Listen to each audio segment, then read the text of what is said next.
বিন উইন্ডোতে দেখতে পাচ্ছি পাশাপাশি দুইটা উইন্ডো রয়েছে। এখান থেকে আমি ফোল্ডার এই অংশটি বাদ দিয়ে দেই। এজন্য এখান থেকে ক্রস এর উপর ক্লিক করতে হবে। ক্রস হয়ে গেল এবং এই উইন্ডোটার জায়গা বৃদ্ধি পেল।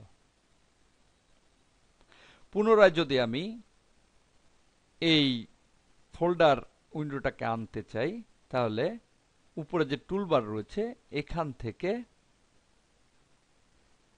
ফোল্ডার এই আইকনের উপর ক্লিক করতে হবে, অথবা এর কিবোর্ড কমান্ড হচ্ছে কন্ট্রোল আর। আমি এখানে ক্লিক করি, দেখতে পাচ্ছি ফোল্ডার উইন্ডোটা চলে আসছে। আবার এখানে ক্লিক করি, বাদ দিয়ে দেই। এবার এখান থেকে বিভিন্ন ভিউ আমি এখান থেকে পরিবর্তন করতে পারবো এবং দেখতে পাচ্ছি অনেক বড় করে এগুলো দেখা যাচ্ছে। এখান থেকে কলামের ওয়াইডটাকে এভাবে ড্রাগ করে বড় ছোট করা যাবে। দেখতে পাচ্ছি কলামের ওয়াইডটাকে এভাবে ড্রাগ করে বড় ছোট করা যাবে, অথবা এই কলামের বারে ডাবল ক্লিক করে এই লেখার সমান ওয়াইড করা যাবে। আমি এখানে ছোট করি, আবার এর উপর ডাবল ক্লিক করি, দেখতে পাচ্ছি যতটুকুন লেখা ততটুকুন হয়ে গিয়েছে। আবার এখানে ছোট করি, এর উপর ডাবল ক্লিক করি, যতটুকুন লেখা ততটুকুন হয়ে গিয়েছে। আবার কলামের মাঝে ক্লিক করে কলামকে মুভ করা যাবে। আমি এখানে ক্লিক করে মাঝে ক্লিক করে এভাবে বামে ড্রাগ করে এর মাঝে বসিয়ে দিই, দেখতে পাচ্ছি চলে আসছে। আবার এখানে ক্লিক করে ড্রাগ করে এর মাঝে বসিয়ে দিই। এভাবে মুভ করা যাবে। যদি এখান থেকে কোনো কলামকে বাদ দিতে চাই, তাহলে সেই কলামের উপর রাইট ক্লিক, যেমন আমি ক্লিপ টাইপ এটাকে বাদ দেব, এর উপর রাইট ক্লিক করি এবং এই কলামটার নাম হচ্ছে ক্লিপ টাইপ।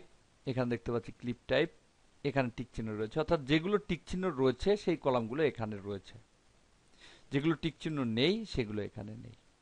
এখান থেকে ক্লিক করে টিক চিহ্ন দিয়ে এই কলামগুলো এখানে যোগ করা যাবে এবং যে কলামগুলো এখানে রয়েছে টিক চিহ্ন রয়েছে সেখানে ক্লিক করে বাদ দেওয়া যাবে। আমি এখান থেকে ক্লিপ টাইপ এটাকে বাদ দেবো, এর উপর ক্লিক করি, দেখতে পাচ্ছি ক্লিপ টাইপটা এখানে নেই।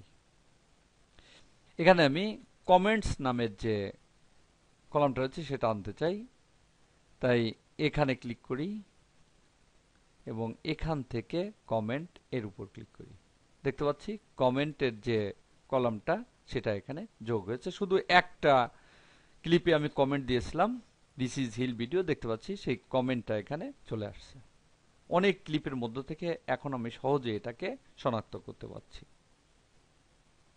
অর্থাৎ যে কমেন্ট আমি লিখেছিলাম সেটা এখানে দেখা যাচ্ছে।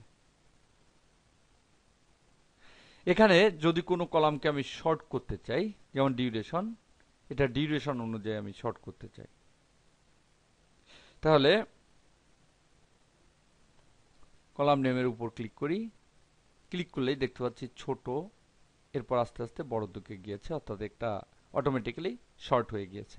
এটা হচ্ছে অ্যাসেন্ডিং টাইপ, অর্থাৎ ছোট থেকে বড়, ক্লিপগুলো ছোট থেকে বড় অনুযায়ী সাজিয়েছে। আবার ক্লিক করি, তাহলে ডিসেন্ডিং, বড়গুলো প্রথম, তারপর আস্তে আস্তে ছোট হয়েছে। আবার ক্লিপ কালার এর উপর ক্লিক করি, দেখতে পাচ্ছি কালার অনুযায়ী শর্ট হচ্ছে। আবার ক্লিক করি, এই কালারটা নিচে চলে গেল। অনুরূপ ক্লিপ নেম এর উপর ক্লিক করি, দেখতে পাচ্ছি অ্যাসেন্ডিং, আবার ক্লিক করি ডিসেন্ডিং। এভাবে এখান থেকে বিভিন্ন কলামের উপর শর্ট করা যাবে। এখান থেকে ভিউকে পরিবর্তন করা যাবে, দেখতে পাচ্ছি বিভিন্ন ভিউ হচ্ছে। আবার এখান থেকে নির্দিষ্ট ভিউতে যাওয়া যাবে এবং এখান থেকে ফোল্ডারে ক্লিক করে ফোল্ডার অংশটা নিয়ে আসা যাবে।